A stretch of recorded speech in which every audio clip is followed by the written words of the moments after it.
എല്ലാ ദിവസവും അമ്മയ്ക്ക് കൂട്ടി തെറി വിളിക്കുമ്പോൾ ആർക്കായാലും ദേഷ്യം വരും. ഇപ്പം ഞാനും ടിനി ടോമുമായിട്ടുള്ള പ്രശ്നങ്ങളൊക്കെ ഇയാൾക്കറിയാം. നിങ്ങൾക്കറിയാമോ ടിനി ടോമിന്റെ മകനെ കഞ്ചാവ് കേസിൽ പിടിച്ചു എന്ന് പറഞ്ഞ വാർത്ത ആദ്യം പുറത്തുവിട്ടത് മറുനാടാ. പിന്നീട് ആ വാർത്ത ഡിലീറ്റ് ചെയ്ത് കളഞ്ഞു. അതായത് ഞാനൊരു ഏജൻസിയോ കാര്യങ്ങളോ ഒന്നും നടത്താത്ത ഒരാളാണ്. പിന്നെ എന്ത് എത്തിക്സിലാണ് ഇദ്ദേഹത്തെ റഷ്യയുടെ വിസ വെച്ച് നോർവേയിലോട്ട് കൊണ്ടുപോകാന്ന് പറഞ്ഞ് റഷ്യയെ കൊണ്ടുപോയിട്ടതെന്ന് എനിക്കറിയില്ല. അറ്റ്ലീസ്റ്റ് ഈ പോലീസ് സ്റ്റേഷനിലുള്ളവർക്ക് അറ്റ്ലീസ്റ്റ് എന്നെ ഒന്ന് വിളിച്ചു ചോദിക്കായിരുന്നു, എന്താണ് ശബരീഷ് നിങ്ങൾക്ക് പറയാനുള്ളത്. ഇതൊന്നും ശബരീഷ് എന്ന് പറയുന്ന വ്യക്തി ഇന്നലെ പെയ്ത മഴയ്ക്ക് കൊടുത്തപ്പോൾ ചെയ്തൊരു കാര്യമല്ല. എനിക്ക് മനസ്സിലായി ഇതിന്റെ പിന്നിൽ ആരാണ് എന്നൊക്കെ ഉള്ളത്. കാരണം ഈ വ്യക്തി പറയുന്നുണ്ട് ടിനി ടോമിന്റെ മകനെ ഞാൻ കുടുക്കി എന്നൊക്കെ ഉള്ളത് ഈ വ്യക്തി വ്യക്തമായിട്ട് പറയുന്നുണ്ട്. എന്തായാലും എങ്ങനെയായാലും ഞാനിത് ഫേസ് ചെയ്യാൻ തന്നെയാണ് ഞാനത് പോകുന്നത്. നമുക്ക് ബാക്കിയുള്ളത് നമുക്ക് കാണാം. ഹലോ, നമസ്കാരം. ശബരീഷാണ്. 2 ദിവസമായിട്ട് അതായത് ഇന്നലെ ഒരു റിപ്പോർട്ടർ ലൈവ് എന്ന് പറയുന്ന ഒരു ചാനലിൽ രതീഷ് കുമാർ എന്ന് പറയുന്ന ഒരു വ്യക്തി എനിക്കെതിരെ കുറേ ആരോപണങ്ങളൊക്കെ ഉന്നയിച്ചു. റഷ്യയിൽ നിന്ന് അദ്ദേഹത്തെ പോലീസ് പിടിച്ചു, അദ്ദേഹം 50 ദിവസം ജയിലിൽ കിടന്നു, അദ്ദേഹത്തിന് ഫേക്ക് വിസ അടിച്ചു കൊടുത്തു, അങ്ങനെയൊക്കെ പറയുകയുണ്ടായി. അതിനുശേഷം ഇന്ന് മറുനാടൻ മലയാളിയിൽ ഇദ്ദേഹത്തെ വിളിച്ച് ഇൻ്റർവ്യൂ എടുക്കുകയും ആ സെയിം കാര്യങ്ങൾ തന്നെ റിപ്പീറ്റ് ചെയ്യുകയൊക്കെ ചെയ്യുകയുണ്ടായി.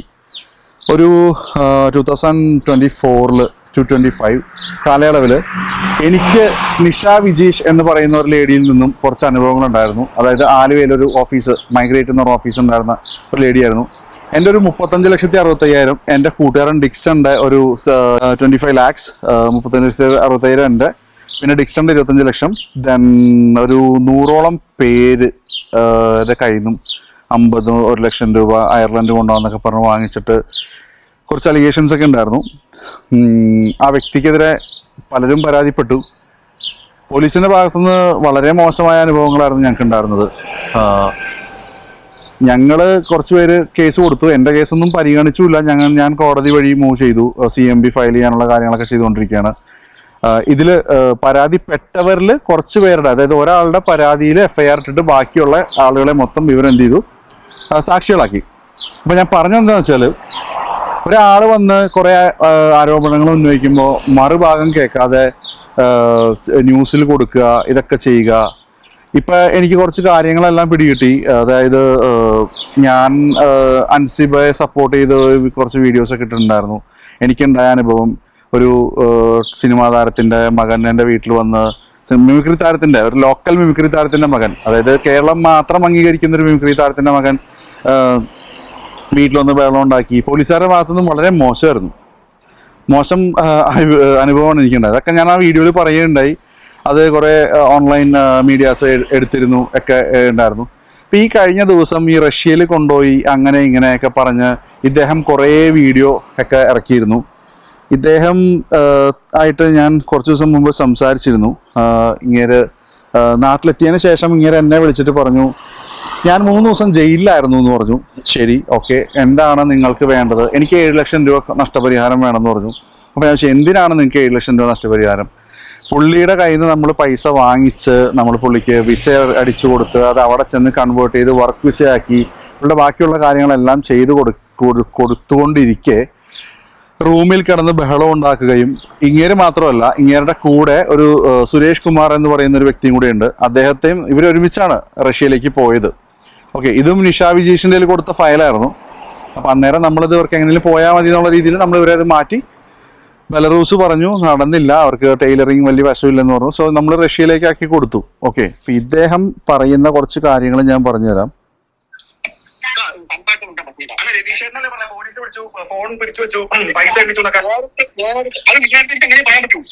നിങ്ങളെ അങ്ങനെ പറയാൻ പറ്റുന്ന എന്ത് വേണം പറഞ്ഞാലും ഞങ്ങൾ വിശ്വസിക്കണം. അപ്പൊ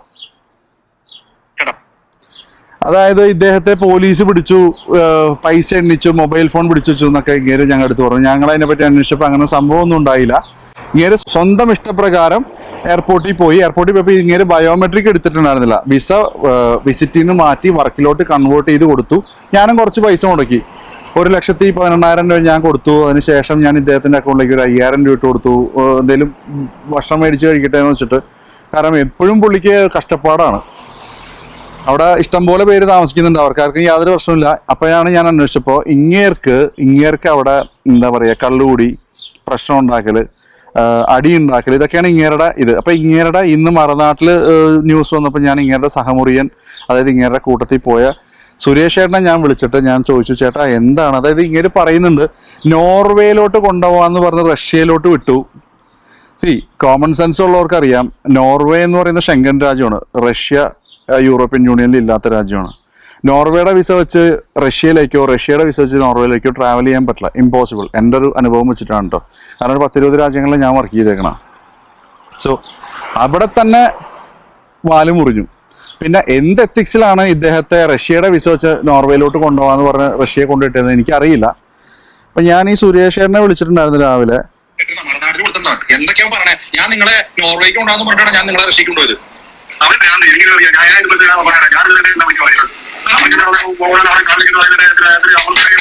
നോർവേയിലല്ല, റഷ്യയെ കൊണ്ടുപോയി. നോർവേയിൽ കൊണ്ടുവന്നിട്ട് റഷ്യയിൽ ഇറക്കി വിട്ടു. പട്ടാളത്തിൽ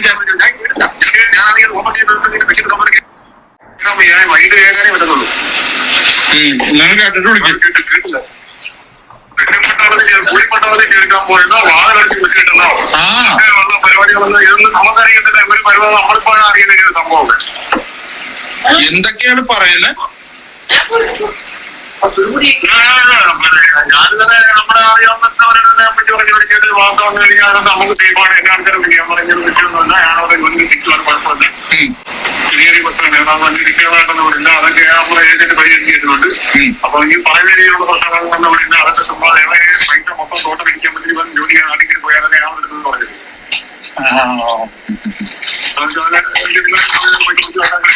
പുള്ളിയുടെ ഉദ്ദേശം ഇതൊന്നുമല്ല, പുള്ളിക്ക് ജോലി എടുക്കാൻ പറ്റില്ല. പുള്ളിക്ക് നാട്ടിൽ ചെന്ന് എനിക്കെതിരെ ഇപ്പം ഞാനും ടിനി ടോമുമായിട്ടുള്ള പ്രശ്നങ്ങളൊക്കെ ഇയാൾക്ക് അറിയാം. സോ ഇയാൾ അതിൻ്റെ പേരിൽ എനിക്കിത് ഇയാളുടെ എൻ്റെ UK നമ്പറിലേക്ക് ഇയാൾ എനിക്ക് അയച്ചേക്കണാണ് ഈ സംഭവങ്ങൾ. ടിനി ടോമിൻ്റെ ഇത് വെച്ചിട്ട് ഇയാൾ എന്നെ ഭീഷണിപ്പെടുത്തുന്നത്, കുറേ വോയിസ് തെറികളൊക്കെ അയക്കുന്ന ഇതൊക്കെ ഉണ്ട്. അപ്പോൾ ഞാൻ പറയാനുള്ളത്, ഇത് ഫേക്ക് വിസയൊന്നുമല്ല, ജെനുവിൻ വിസ തന്നെയാണ്. ഞാൻ അതായത് ഞാനൊരു ഏജൻസിയോ കാര്യങ്ങളോ ഒന്നും നടത്താത്ത ഒരാളാണ്. അത് ഞാൻ എല്ലാവരോടും പറഞ്ഞേക്കണം. എന്നെ അപ്രോച്ച് ചെയ്യുന്നവർ ഞാൻ പണിയെടുത്ത് കൊടുക്കുന്നുണ്ട്, നിങ്ങൾക്ക് വേണമെങ്കിൽ ഞാൻ ചെയ്തു തരാം, എനിക്കൊരു ഏജൻസിയോ കാര്യങ്ങളോ ഒന്നുമില്ലെന്ന് പറഞ്ഞിട്ട് തന്നെയാണ് ഞാൻ ചെയ്തത്. പിന്നെ ഇയാളെ പോയിട്ട് പൂട്ടിയിട്ടു. ഇയാളുടെ കൂട്ടത്തിൽ താമസിച്ചിരുന്ന ഒരു ലേഡി ഉണ്ട്. ആ ലേഡിയുടെ വീഡിയോ ഇന്നലെ ഫേസ്ബുക്കിൽ വൈറലായതാണ്. ആ ലേഡിയുടെ പെർമിഷൻ ഇല്ലാതെ, അജിത എന്നാണ് പേര്, ആ ലേഡിയുടെ പെർമിഷൻ ഇല്ലാതെ ഇയാള് ആ ലേഡിയുടെ ഫോട്ടോയും വെച്ചിട്ടാണ് ഇയാള് റിപ്പോർട്ടർ ചാനലിൽ ന്യൂസ് കൊടുത്തേക്കണത്. ഓക്കെ, അപ്പോൾ ഇങ്ങേർക്ക് പണിയെടുക്കാൻ പറ്റില്ല എന്ന് വെച്ചിട്ട് ജെനുവിനായിട്ട് ചെയ്ത് ഞാൻ ഇന്നേവരെ ആരെയും പറ്റിച്ചിട്ടില്ല. അത് ഞാൻ പണിയെടുത്ത് കൊടുത്ത് പോയി രക്ഷപ്പെട്ടിട്ടുള്ളവർക്കറിയാം. ഞാൻ ഇന്നേവരെ ആരും പറ്റില്ല. ഞാനിവിടെ ഇപ്പോഴും ജീവിച്ചിരിപ്പുണ്ട്. അറ്റ്ലീസ്റ്റ് ഈ പോലീസ് സ്റ്റേഷനിലുള്ളവർക്ക് അറ്റ്ലീസ്റ്റ് എന്നെ ഒന്ന് വിളിച്ചു ചോദിക്കായിരുന്നു, എന്താണ് ശബരീഷ് നിങ്ങൾക്ക് പറയാനുള്ളത് എന്നെങ്കിലും എന്നോടൊന്ന് അറ്റ്ലീസ്റ്റ് ചോദിക്കായിരുന്നു. ഇത് അതുപോലും ചോദിക്കാതെ ഏതോ ഒരാൾ എന്തോ പറയുന്നത് കേട്ട് വളരെ കഷ്ടമാണ്. എന്തായാലും എങ്ങനെയായാലും ഞാനിത് ഫേസ് ചെയ്യാൻ തന്നെയാണ് ഞാനത് പോകുന്നത്. നമുക്ക് ബാക്കിയുള്ളത് നമുക്ക് കാണാം. ഇയാളുടെ വിസ സ്റ്റാമ്പ് ചെയ്തതും വിസ സ്റ്റാമ്പ് ചെയ്യുമ്പോൾ വിസ രജിസ്ട്രേഷൻ ചെയ്തതിൻ്റെ ഒക്കെ പ്രൂഫ് എൻ്റെ കയ്യിലുണ്ട്. ഇയാളുടെ കയ്യിൽ നിന്ന് ഞാൻ എത്ര വാങ്ങിച്ചു, ഇയാൾക്ക് ഞാൻ എത്ര അയച്ചു കൊടുത്തു, ഇയാളുടെ വിസയ്ക്ക് വേണ്ടിയിട്ട് വീണ്ടും വർക്ക് വിസയിലോട്ട് കൺവേർട്ട് ചെയ്യാനായിട്ട് എത്ര കൊടുത്തു എന്നൊക്കെ ഉള്ളത് ഇയാൾക്കറിയാം. ഇയാൾ ഓരോ ദിവസവും വിളിച്ചിട്ട് ശബരീഷെ കുറേ തെറി വിളിക്കും. എന്നിട്ട് പറയും, ശബരീഷെ ഞാൻ പറഞ്ഞത് ഒന്നും വിചാരിക്കരുത്. അവസാനം ഇയാളുടെ പേക്കൂത്ത് കാരണം നിക്കക്കള്ളിയില്ലാത്ത സുരേഷ് ഏട്ടൻ വേറൊരു കമ്പനിയിലോട്ട് ജോലി തേടി പോയി. എന്നിട്ട് സുരേഷ് ഏട്ടനെ വിളിച്ച് തേപ്പും തെറിയായിരുന്നു. ഇയാളുടെ പിത്തലാട്ടം സഹിക്കാൻ വയ്യാതെ. അല്ല, ഒത്തിരി സങ്കടം. ഇപ്പം എനിക്ക് മനസ്സിലായി ഇതിൻ്റെ പിന്നിൽ ആരാണ് എന്നൊക്കെ ഉള്ളത്. കാരണം ഈ വ്യക്തി പറയുന്നുണ്ട് ടിനി ടോമിൻ്റെ മകനെ ഞാൻ കുടുക്കി എന്നൊക്കെ ഉള്ളത് ഈ വ്യക്തി വ്യക്തമായിട്ട് പറയുന്നുണ്ട്. അപ്പോൾ നമുക്ക് സ്വാഭാവികമായിട്ട് അറിയാലോ ഇതിൻ്റെ പിന്നിൽ ആരാന്നൊക്കെ ഉള്ളത്. അപ്പോൾ സത്യം മാത്രം കേട്ടിട്ട് ചെയ്യുക, അതല്ലെങ്കിൽ കുഴപ്പമൊന്നുമില്ല. അതാണ് എൻ്റെ വിധിയെങ്കിൽ ഞാനത് അനുഭവിച്ചു തന്നെ ആവണം. എന്തായാലും ഇന്നേ വരെ ആരെയും പറ്റിച്ചിട്ടില്ല. ഞാനിപ്പോഴും ഇവിടെ ജീവിച്ചിരിപ്പുണ്ട്. ഈ സുരേഷിൻ്റെയും രതീഷിൻ്റെയും റൂമിലുണ്ടായിരുന്ന ഒരു ചേച്ചിയുണ്ട്, ഞാൻ നേരത്തെ പറഞ്ഞ പോലെ ഒരു ചേച്ചിയുണ്ട്. ചേച്ചിയുടെ പേര് അജിത എന്നാണ്. ആ ചേച്ചി വളരെ മാന്യമായിട്ട് അവിടെ ജോലി ചെയ്ത് ജീവിക്കുന്നതാണ്. ആ ചേച്ചിയെ വരെയും ഇദ്ദേഹം തെറി വിളിച്ചിട്ടുണ്ടെന്നാണ് എനിക്ക് കിട്ടിയ റിപ്പോർട്ട്. എന്തായാലും നമുക്ക് ആ ചേച്ചിയുടെ വോയിസ് ഒന്ന് കേട്ടു നോക്കാം. അയാൾ എന്നോടൊക്കെ അവിടെ വന്നപ്പോഴും എന്താ പറഞ്ഞ വയറാഴ്ച ജോലിക്ക് വന്നയാന്ന് പറഞ്ഞ അവിടെ നിന്നു. മറ്റേ ഇപ്പം പറയുന്നത് സുരേഷിനെ എങ്ങോട്ട് കൊണ്ടുപോയപ്പോന്നൊക്കെയാണല്ലോ പറയുന്നത്. സുരേഷിനപ്പോ ജോലി ചെയ്തിരിക്കുന്നു. സുരേഷിന്റെ ഓട്ടോ ഒക്കെ വിറ്റു, മറ്റേ ഓട്ടോ ഒക്കെ വിറ്റു, അങ്ങനെയാണ് പറയണത്. അയാൾക്ക് ഓട്ടോ ഓടിക്കുന്ന ആളായിരുന്നു. ആ, രണ്ടുപേരും ഓട്ടോ ഓടിച്ചോണ്ടിരുന്നാന്ന് തോന്നുന്നു. ഇയാൾക്ക് അങ്ങനെ തട്ടുകട കണ്ടിട്ടുണ്ടായിരുന്നോ? സുരേഷിന് ഓട്ടോ ഓടിച്ചു പറഞ്ഞു. സുരേഷിന് ഓട്ടോ ഓടിച്ചിട്ട് വിറ്റെന്ന് പറഞ്ഞു. പക്ഷെ ഇയാളെ പറ്റി ഒന്നും അറിഞ്ഞൂടാ സത്യം പറഞ്ഞു. നാക്കിട്ട് ചീത്ത വിളിക്കുന്നു. ഇയാളെ വാ പറഞ്ഞ ചീത്ത വളർത്തുള്ളൂ. അതെ അതെ അതെ അതെ അതെ. ഇയാൾ നല്ല വാക്കാണ് എപ്പോഴും ചീത്ത വിളിച്ചിട്ട് മനുഷ്യനെ പറ്റി ചീത്ത വിളിയായിരുന്നത് ഇതിനകത്ത് കാണിക്കുന്നതൊക്കെ. പക്ഷെ അയാൾ പറയുന്നതൊക്കെ കള്ളമാണ്, അതറിയാം. ഈ ന്യൂസ് ചാനൽ എങ്ങനെ ഇതൊക്കെ ഈ കള്ളമൊക്കെ വിശ്വസിച്ചിടുന്നു എന്നുള്ളതാണ്. അവരും അന്വേഷിക്കത്തില്ല, അവർ അന്വേഷിക്കുമ്പോൾ അത് സത്യം മനസ്സിലാവില്ല. ഇപ്പൊ തന്നെ ഞാൻ ചോദിക്കട്ടെ, ഒരാൾ പോലീസ് പിടിച്ച അതിന്റെ റിപ്പോർട്ടും പേപ്പറും കാണത്തില്ലേ? അതെ, അത് കാണാൻ മാത്രമല്ല ഒരാൾക്ക് എന്താ കമ്പനി ഇല്ലാതെ വിസ അടിക്കാൻ പറ്റുമോ? കമ്പനി എന്തോ ഇല്ലാതെ ഒരാൾക്ക് വിസ അടിക്കാൻ പറ്റില്ല. പിന്നെ ഏത് പട്ടകുണാപ്പനും അറിഞ്ഞൂടാ നാട്ടിൽ പോകുമ്പോ NOC കൈ വെച്ചിട്ട് വേണം പോകാനെന്ന്. തീർച്ചയായിട്ടും ഇയാളെ തന്റെ ഇഷ്ടത്തിന് ഇയാൾ ഇവിടുന്ന് ആ കൊച്ചു വിസ അടിച്ചപ്പോഴും പറഞ്ഞതല്ലേ, എല്ലാവരും പറഞ്ഞു ഇവിടെ പോകുമ്പോ NOC പേപ്പർ മേടിച്ചോണ്ട് വേണേ പോവാൻ. അടിച്ചു കൊടുത്തപ്പോ അയാളുടെ വ്യക്തമായിട്ട് പറഞ്ഞാണ് നാട്ടിൽ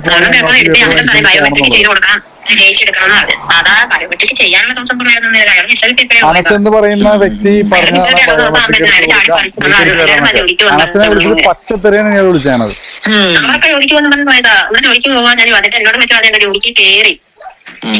ഇയാളെ പറഞ്ഞിട്ടില്ല, അയാൾ കവർ ഡ്രസ്സൊക്കെ ഒരു കവറിലിട്ടുണ്ടാണ് പോകുന്നത്, അങ്ങനെയാണോ?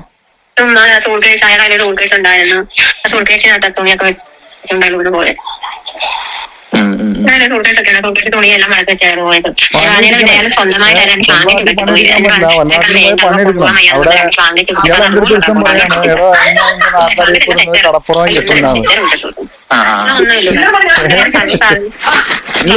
പറക്കിയെല്ലാം ഒതുക്കിയാണ് കുട്ടപ്പനായിട്ടായിരുന്നു. അന്ന് എന്നെ വിളിച്ചത്, അന്ന് വൈകിട്ട് ഞാൻ വിളിച്ചാൽ പറഞ്ഞ് ജോലിക്ക് ഞാൻ ഞെട്ടി മോളെ കോട്ടേഴ്സാണ്. അത് കഴിഞ്ഞ് പിറ്റേന്ന് അമ്മാലിട്ട് വിളിച്ചിട്ടാണ് ഞാൻ ജോലിക്ക് കയറി.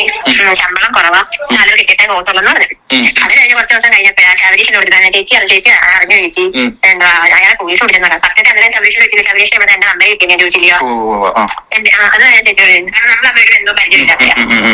അവരെ ചോദിച്ചില്ല. അതിനെ അവിടെ പറഞ്ഞ രതീഷ് എന്ന തന്നെയാ നമ്പര്, ആ കൊച്ചിനെ അറിയിക്കരുത്, ഞാൻ പോരുന്ന കാര്യം തന്നെ പറഞ്ഞു. അതേപോലെ അയാൾ പോയ കാര്യം ഞാൻ ശബരീഷ് അറിയാൻ തരാനും അത് ഒരു 15 മിനിറ്റ് 1 മണിക്കൂർ മുമ്പ് തന്നെ വിളിച്ചാൽ ഞാൻ ചോദിച്ചിരിക്കുക വിളിച്ച് കഴിഞ്ഞ് വിളിക്കാം എന്നാ പറഞ്ഞത്. അങ്ങനെ പറഞ്ഞ വ്യക്തി ഇപ്പൊ പറയുന്നത് എന്താ 3 ദിവസം ലോക്കപ്പിലായിരുന്നു. ഈ വിസ ഫേക്ക് ആണ്, ഇതിന്റെ സീൽ അവിടെ കിട്ടി, എന്റെ മൊബൈൽ ഫോൺ പിടിച്ചു, എന്റെ പൈസ എണ്ണിച്ചു. ഇയാൾക്ക് അങ്ങനെ ഒരു പ്രശ്നവും ഇല്ല ഇവിടെ, അങ്ങനെ ഒരു സംഭവം നടന്നിട്ടില്ല. എനിക്കറിയത്തില്ല സംഭവം എന്നൊക്കെ നടന്നതായിട്ട്.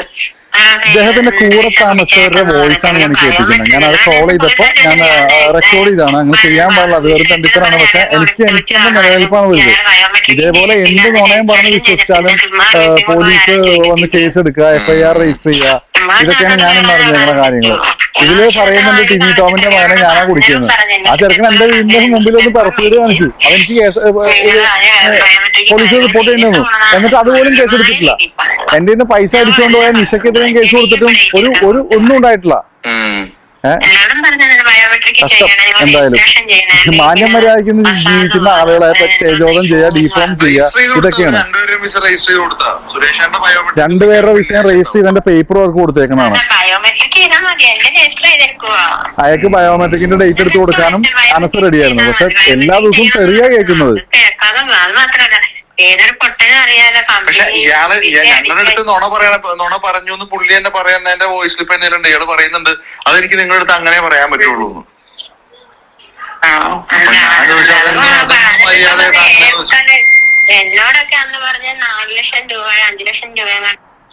എനിക്ക് നിങ്ങളോട് പറയാനുള്ളത്, എന്റെ പ്രേക്ഷകരോട് പറയാനുള്ളത്, ഞാൻ ഇവിടെ തന്നെയുണ്ട്. എന്റെ നമ്പർ നിങ്ങൾക്കറിയാം. നിങ്ങൾക്ക് എന്തെങ്കിലും ഉണ്ടെങ്കിൽ എന്നെ വിളിക്ക്. ഇറ്റലിയിലേക്ക് എത്ര പേര് പോകുന്നുണ്ട് നാട്ടിൽ നിന്ന് വിസിറ്റ് വിസയിൽ പോയിട്ട് അവിടെ പോയി റെഫ്യൂജി അസൈലം ഫയൽ ചെയ്തിട്ടാണ് ഇറ്റലിയിൽ നിൽക്കുന്നത്. എന്നിട്ട് ഗവൺമെന്റ് ഒരു ഓർഡിനൻസ് ഇറക്കുമ്പോൾ അവർക്ക് എല്ലാവർക്കും വിസയും പേപ്പറും എല്ലാം ചെയ്തു. ഇതൊന്നും ശബരീഷ് എന്ന് പറയുന്ന വ്യക്തി ഇന്നലെ പെയ്ത മഴയ്ക്ക് കൊടുത്തപ്പോൾ ചെയ്തൊരു കാര്യമല്ല. ഈ ലോകത്ത്, അതായത് കേരളത്തിൽ നടക്കുന്ന ഒരു സംഭവമാണിത്. നിങ്ങൾ പോർച്ചുഗലിലേക്ക് പോയി നോക്ക്, എനിക്ക് പെർമനന്റ് റെസിഡൻസി ഉള്ളതാ. നിങ്ങൾ പോർച്ചുഗലിലേക്ക് പോയി നോക്ക്, എന്തോ ഒരു അഭയാർത്ഥികൾ അവിടെ നിന്ന് കിടക്കണമെന്ന് അറിയാമോ? ഏജന്റ് പറ്റിച്ചു, മൂഞ്ചിച്ചു. ഇത് നമ്മളെ കൊണ്ടുവന്നിട്ട് നമ്മൾ അങ്ങോട്ട് ചെലവിന് കൊടുത്തുകൊണ്ടിരിക്കുക. അല്ല, എനിക്ക് അറിയില്ല. നമുക്ക് ബാക്കി കേൾക്കാട്ടോ, ഒരു മിനിറ്റ്.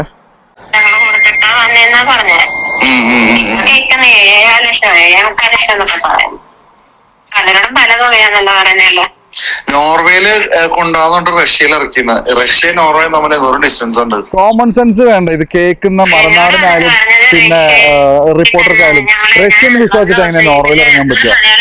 അല്ലെങ്കിൽ റഷ്യയിൽ ചെല്ലുമ്പോൾ നോർവേയുടെ വിസ വന്നിട്ട് സ്റ്റാമ്പ് ചെയ്ത് കൊടുക്കും, അതും വിസിറ്റർ വിസ. നമ്മൾ ആ വിസ കൺവേർട്ട് ചെയ്ത് 2027 വരെയുള്ള വിസയാണ് ആൾക്ക് രണ്ടുപേർക്കും ചെയ്തു കൊടുത്തത്. ഒരാൾ ഇപ്പോഴും സുഖമായിട്ട് ജോലി ചെയ്യുന്നുണ്ട്. നല്ല രീതിയിലായിരുന്നെങ്കിൽ ഇയാളുടെ വായിലെ നാക്കുകൊണ്ട് സുരേഷ് ഏട്ടനെ വരെ നമ്മൾ തെറ്റിദ്ധരിച്ചു, മനസ്സിലായ? ഇയാളുടെ വായിലെ നാക്കുകൊണ്ട് എന്നിട്ട് പിന്നെയാണ് സുരേഷ് ഏട്ടൻ ഒരു ദിവസം എന്നെ വിളിച്ചത്, എന്റെ പൊന്നു ശബരീഷ ഇയാളുടെ അടുത്ത് എന്നെങ്കിലും എങ്ങനെയൊന്നും മാറ്റി തരണം, ഇയാൾക്ക് മാനസിക രോഗമാണ്, ഇയാളിടയ്ക്ക് ഗുളിക കഴിക്കുന്നുണ്ട്, ഇയാൾ ഇവിടെ ഭയങ്കര തെറിയാണ്, ഞാൻ വേറെ ജോലിക്ക് പോകുന്ന.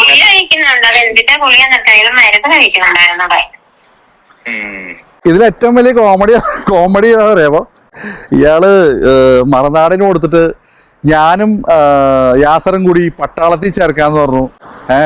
ഞാനെന്താ ലഫ്റ്റനന്റ് കേണൽ മഹാദേവനാ, പട്ടാളത്തിൽ ചേർക്കാന്ന് പറഞ്ഞു. ഇതൊക്കെ ഇവന്മാര് വിശ്വസിച്ചു. നിങ്ങൾക്കറിയാമോ ടിനി ടോമിന്റെ മകനെ കഞ്ചാവ് കേസിൽ പിടിച്ചു എന്ന് പറഞ്ഞ വാർത്ത ആദ്യം പുറത്തു വിട്ടത് മറുനാടാ.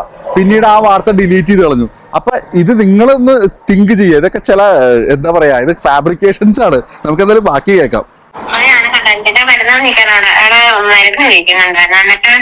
സുരക്ഷനൊക്കെ ഉപദ്രവിക്കാൻ ചെന്നിട്ടുണ്ട്. അവനിവിടെ ഞാൻ പറഞ്ഞ ഗുജറാത്ത് ഫാമിലി ഉണ്ടായിരുന്നു, അവരെ ഉപദ്രവിക്കാൻ ചെന്നിട്ടുണ്ട്.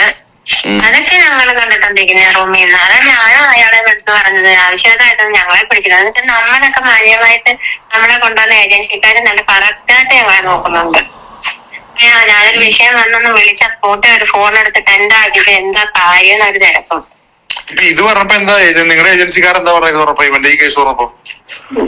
ഞങ്ങളുടെ ഏജൻസിക്കാരും പറഞ്ഞ ആവശ്യമില്ലാത്ത കാര്യം പറഞ്ഞു ഇവിടെ. എന്നിട്ട് നമ്മുടെയൊക്കെ ഫോട്ടോ വെച്ച് ഇങ്ങനെ വിട്ടതിന്, അതായത് നമ്മുടെ ചേച്ചിയുടെ പെർമിഷൻ ഇല്ലാതെ ഈ ചേച്ചിയുടെ സുരേഷ് എന്റെ ഫോട്ടോ ഇതൊക്കെയാണ് ഇങ്ങനെ റിപ്പോർട്ടർ ചാനൽ കൊടുത്താണ്.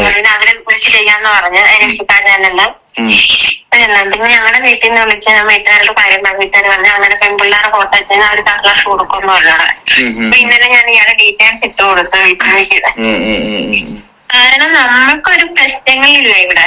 ഞങ്ങളെന്ന് പറഞ്ഞാൽ നമ്മളെന്ന് അതിന് റൂമിൽ കിടക്കുന്നപ്പോ നല്ല നമ്മുടെ വീട്ടിലെ സ്വാതന്ത്ര്യം ഉള്ളൊക്കെ ആക്കും. അപ്പൊ അത്രയും സ്വാതന്ത്ര്യത്തിൽ എനിവേ ഇതൊക്കെ നിങ്ങൾ കേട്ടല്ലോ. ഞാനത് എൻ്റെ ഒടിയും അറിയൊന്നുമില്ല. ടു ബി ഫ്രാങ്ക്, അയാളെ വിസിറ്റിംഗ് വിസയിലാണ് കൊണ്ടുപോയത്. വിസ അവിടെ ചേഞ്ച് ചെയ്ത് കൊടുത്തു. ഞാനും കാശ് മുടക്കി, യാസർ എന്ന് പറഞ്ഞ എൻ്റെ ഫ്രണ്ടും കാശ് മുടക്കി. അതിനുശേഷം ബാക്കി എല്ലാ കാര്യങ്ങളും നമ്മൾ ചെയ്ത് കൊടുക്കാന്ന് പറഞ്ഞാണ്. എല്ലാ ദിവസവും അമ്മയ്ക്ക് കൂട്ടി തെറി വിളിക്കുമ്പോൾ ആർക്കായാലും ദേഷ്യം വരും. അതുകൊണ്ട് നിങ്ങൾ തീരുമാനിക്കുക. Anyway by.